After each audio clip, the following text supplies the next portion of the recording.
to go back to Islam on this, segregated Muslims are twice as likely to be extremists as those who are actually more integrated within society.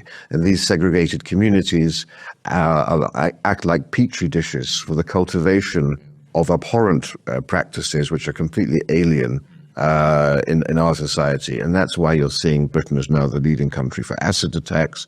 That's why you see the rise in honor killings, in forced marriages, in child marriages, and of course it doesn't just apply to Muslims. You know that maybe the Metropolitan Police now have a witchcraft department where they are training their officers to detect witchcraft practices connected to Africans coming here from Africa, as well as some people coming from Latin America, and to how to detect child abuse related to witchcraft rituals. And of course, there have been people who've been killed over this in the past. And this is going on. You know, one of the reasons I loved history was learning about the Tudors, you know, and having, people being beheaded and their heads on spikes and witches being burned. I didn't think we'd be seeing beheadings and witches in the 21st century Britain, you know? Yeah, we thought they'd peaked in the 17th century, I gather. Well, Mind did a training course for NHS clinicians about Islamic witchcraft. What's Mind, sorry? Mind was the mental health charity that receives government funding. So they thought that was a great use of taxpayer cash. Again, diversity being our strength. Yeah. But on that topic, the sort of government endorsement of two-tier policing, we saw in recent weeks, Sarah Khan, the former extremism advisor that was working at the Home Office, her sister ran RICU, which I've spoken about with Peter before, which is the propaganda department of the Home Office, which anytime someone takes the Quran a bit too seriously and straps some C4 to themselves, tells the grieving parents don't look back in anger. She released a report in conjunction with Hope Not Hate, and it focused completely myopically on the phantom threat of the far right, with definitions provided by Hope Not Hate and the Centre for Countering Digital Hate, which said we need to kill Musk's ex. Meanwhile, a week following that, we hear about these 100,000 marriages overseen by Sharia courts. We've got members of parliament now standing up on a pro-Gaza ticket, run by Hamas, a proscribed terrorist group in this country, advocating on behalf of cousin marriage, which only further seeks to entrench that clannishness. And again, a complete blind eye is turned by the state-funded experts in hate and extremism and the government themselves. And so you've got this tacit admission that a separate tier of justice applies to these communities with community leaders that the government themselves feel the need to liaise with. I think back to the example where the schoolboy in Yorkshire dropped a Quran because he lost a bet in Call of Duty, and there was a struggle session set up with cameras pointed at the mother who was wearing a local mosque, aided and abetted by the local police, and then the kid, gets a non-crime hate incident for his trouble that will plague him for the rest of his life. Or during the summer protests and riots following the Southport massacre, which,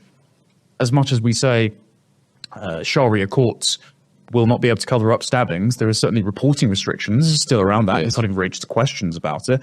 But during that, you had all the, let's say, English people that were raising their concerns, either in a reprehensible, violent way or a peaceful way, like Peter Lynch, who's now died in prison. They were treated with the iron glove of the law.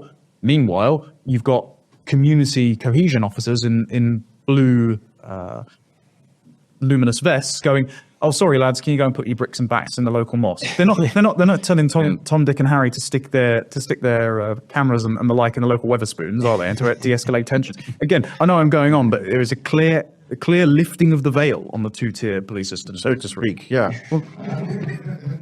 And this is precisely the same phenomenon. I mean, this is just an extension of the Pakistani Muslim rape gangs. You know, the industrial scale rape of English and Sikh and other children in the north of England, which still continues today, despite everyone treats this as if it was a past incident.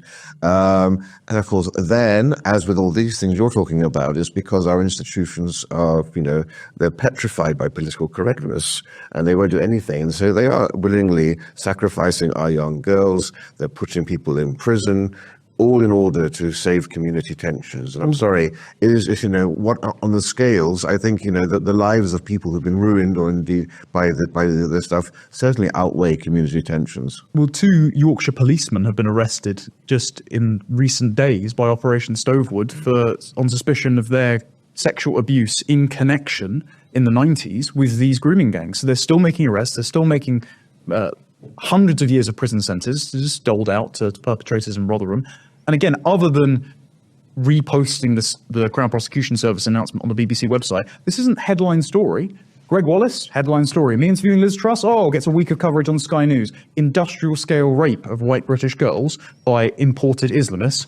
Nothing to see here. Precisely. And then you have Clive Myrie on the BBC Newsread and others gleefully promoting the article saying that GB News accounts for half of all Muslim stories, as if because no one else ever. Yeah, as if condemning them for being Islamophobic. Congratulations to GB News for having the balls to actually cover the stories. Yes. That the mainstream media won't cover. To give so much attention to Greg Wallace, for minor incidents, and yet to completely ignore, that the industrial scale rape of a vast segment of this country, let alone the horrors meted out to Pakistani women and Bangladeshi women through honor killings and forced marriage and child marriages, let alone let's talk about, the whole this thing with cousin marriages, the fact that there are so many children born here with birth defects, and not turning an eye on that and waiting till an MP speaks about it. So much for all these great investigative reporters at Channel 4 and